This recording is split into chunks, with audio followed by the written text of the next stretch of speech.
Hey guys, welcome to the video today. In today's video, I'm going to show you how you can set a delay between stations on the Hunter X-Core residential irrigation controller, and I'll go through this step by step.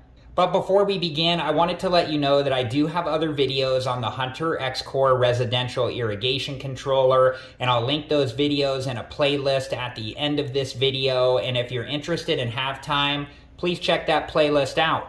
And make sure to refer to your Hunter X-Core owner's manual and programming instructions for all the specifics on this process.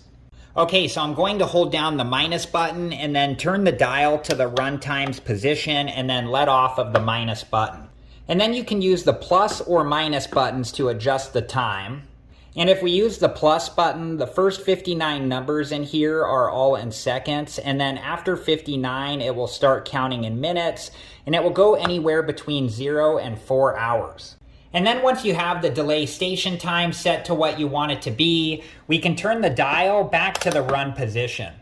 And now whatever time you programmed will be the delay from when one station ends until the next station starts. And this delay will be active after each station runs for all programs. Alright guys, well that was it for this video, and I hope it's been helpful, and thank you so much for watching. And like I said earlier, I do have other videos on the Hunter X-Core residential irrigation controller, and I'll link those videos in a playlist at the end of this video. And if you're interested and have time, please check that playlist out. Thank you guys again so much for watching. Please like, subscribe, and comment, and I hope to see you guys in the next video.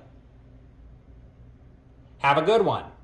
Thank you guys for watching. Please like, subscribe, and comment, and if you have the time, check out these other great videos.